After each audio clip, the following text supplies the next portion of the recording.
తిరుమలలోని శ్రీ వెంకటేశ్వర స్వామిని వైకుంఠ ఏకాదశి సందర్భంగా దర్శనం చేసుకోవాలని నర్సీపట్నం నుంచి నాయుడు గారు కుటుంబ సభ్యులతో కలిసి తిరుపతికి వచ్చారు. ఇక్కడ టోకెన్లు తీసుకునే సమయంలో జరిగిన తొక్కిసలాట్లో ఆయన ప్రాణాలు కోల్పోయారు. ప్రస్తుతం వారి కుటుంబ సభ్యులు మనతో ఉన్నారు, అనేది తెలుసుకుందాం. మీరు కూడా ఉన్నారు క్యూలో, ఏం జరిగింది? నేనే ఉన్నాను బాబు, క్యూలో టికెట్ కానీ నిలబడ్డాము. తొక్కులాట్లో మా ఆయన చనిపోయాడు బాబు.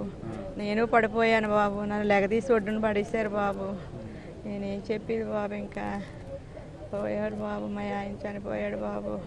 నిన్న 12 గంటలకే రూమ్లో పెట్టేశారు బాబు మమ్మల్ని గేట్ లోపల. ఈ జనాలందరూ ఒకసారి వచ్చి తలుపులు తీసేయడంతో వెంటనే ఇంకా అలా ఒకరి మీద ఒకరు పడిపోయి తొక్కులాట్లో ఇది అయిపోయాడమ్మా. గంట వరకు నాకు మా ఆయన చచ్చిపోయాడని సంగతి నాకు తెలియదు. ఫోన్లు చేస్తున్నాను, ఏడి మనిషి ఏడి జనంలో ఎక్కడ సిక్కడిపోయాడని. ఫోన్లు చేయగా పోలీసు అతను 1 గంట పోయిన తర్వాత ఫోన్ అతను జేబులో ఫోన్ తీసి ఫోన్ చేసాడు నాకు. ఈ ఫోన్కి ఎవరో ఫోన్ చేస్తున్నారంటే, బాబు మా ఆయన ఎక్కడ ఉన్నాడండి, మీ ఆయన లేడమ్మ, ఇంకా మీ ఆయన చచ్చిపోయాడమ్మా అన్నారు. ఫలానా హాస్పిటల్కి రమ్మంటే అంబులెన్స్లో వచ్చేసాను బాబు. వచ్చేసిన కానీ జలగే ఉంటున్నాను బాబు. నేనేం చేసి వచ్చాం బాబు. 3 సంవత్సరాలు ఆ బాబు ఎప్పటి నుంచో 10 సంవత్సరాల పైనుంచే వస్తున్నాడు బాబు. 2 సంవత్సరాల నుంచి నన్ను తీసుకొస్తున్నాడు. పోయిన సంవత్సరం అక్కడే తీసుకున్నాం బాబు టికెట్లు. పోయిన సంవత్సరం అలా బిల్డింగ్లో పెట్టలేదు, బయట రోడ్డు మీద అటే పోయి ఎక్కిలెళ్ళి ఇదే మనుషులు కూర్చోబెట్టి ఇలా డైరెక్ట్గా పంపించేశారు. 2-3కి కాళ్ళు జైలు ఇరిగిపోయాయి, కానీ పోయిన సంవత్సరం ఏమీ లేదు బాబు. ఈ సంవత్సరం గేట్ లోపల పెట్టేసి గేట్ ఒకసారి తీయడం వల్ల జనాలు అందరూ తొప్పులాట్లో పోయారు బాబు. చేసిందంతా అలా టికెట్లే పోద్దని చెప్పండి బాబు. నేనేదో అన్యాయం అయిపోయాను బాబు, మిగతా వాళ్ళు కూడా అన్యాయం చేయకండి బాబు. అదొకటి చేసి పెట్టండి బాబు. నేను ఎలాగో పాడైపోయాను, నాలాంటి ముండల్లా వాళ్ళు చేయకండి బాబు. అండగా ఉంటారు మా ప్రభుత్వం, సీఎం గారు అంతా ఆయన కల్లో నీళ్లు పెట్టుకున్నారు. ఇట్లా జరిగిందని అసలు అలాంటిది ఏం పెట్టకండి బాబు. తినగా దేవుడి దర్శనానికి ప్రతి వాళ్ళు వస్తారు. 300 కదా 500 చేయమని బాబు. 500కి టికెట్ కొనుక్కొని దేవుడి దర్శనానికి వెళ్తారు, కానీ అలాంటివి పెట్టి పెట్టద్దు బాబు. పడిపోతావు గమ్ముండు మా అలాంటివి పెట్టకండి బాబు. సంవత్సరానికి 2 సార్లు దర్శనానికి వచ్చి ఇవ్వడండి. ఆ దేవుడి దర్శనానికే ఉండిపోయాడు ఇక్కడ. గోవిందా గోవిందా గోవిందా అనుకోనే ఉంటాడు బాబు. అతను అతనికి సేరా పిచ్చి తండ్రి, 7 కోట్ల వాడంటే మా ఆయన నచ్చాడు ఆ దేవుడికి.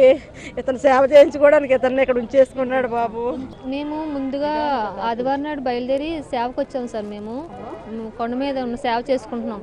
మా మావయ్య మా అక్క నేను మార్నింగ్ వచ్చారు ఈ ఏకాదశికి దర్శనానికి, కానీ టికెట్ల కోసం వచ్చారు సార్. మేము ఇలా నైట్ ఇలా తెలియగానే అక్కడ కొండ మీద నుంచి సేవలోంచి మధ్య వచ్చేసాం సార్. మేము మా మావయ్య చూడడానికి మా అక్క దగ్గరికి వచ్చేసాం. ఆయన బోర్లు వేసే దాంట్లో వర్కర్ సార్, అంతే. అక్క ఆకులు కుడుతుంది అక్క. పిల్లలు ఒక పాప. మాకు జరిగినట్టు వేరే ఎవరికి జరగకుండా ఉంటే చాలు సార్, అంతే. ఇంకా అంతమించి మేము కోరుకునేది ఏమీ లేదు సార్. అది అంతా భగవంతుడి దయ అని అనుకుని స్వీకరిస్తాం, కానీ మాకులా ఎవరు బాధపడకూడదు ఇక మీదట. ఇలా గుమ్ముగా ఉంచి టికెట్లు ఇచ్చి ఇలా మళ్ళీ ప్రాణాలు కోల్పోయే పరిస్థితి మళ్ళీ వేరే ఒకరు రాకుండా చూస్తే అది చాలు సార్, అదే కోరుకున్నాం సార్. ఇలాంటి పరిస్థితి ఎప్పుడు జరగకూడదంటే, ఏ మండలంలో వాళ్ళకి ఆఫ్లైన్ టికెట్స్ మనకి ఎట్లా కళ్యాణ మండపాలు ఉన్నాయి టీటీడీవి, ఏ మండలంలో వాళ్ళకి ఇస్తే వాళ్ళు ఈ రష్ అనేది ఒక తిరుపతిలోనే పడకుండా ఏ ఊర్లో వాళ్ళు తీసుకొని ప్రశాంతంగా ఒక ప్లాన్తో తిరుపతికి రాగలుగుతారు. మనం లడ్లు ఎట్లా డిస్ట్రిబ్యూట్ చేస్తున్నారో టికెట్స్ని కూడా మన టీటీడీ కళ్యాణ మండపంలో డిస్ట్రిబ్యూట్ చేయొచ్చు. మనం చూస్తున్నాము బాధిత కుటుంబాలు చాలా తీవ్ర ఆవేదనకు గురవుతున్నాయి. తాము దేవుడి దర్శనానికి వస్తే దేవుడి దగ్గరికే తీసుకెళ్లారని చెప్పి కూడా వాళ్ళు చాలా తీవ్ర కలత చెందుతున్నారు.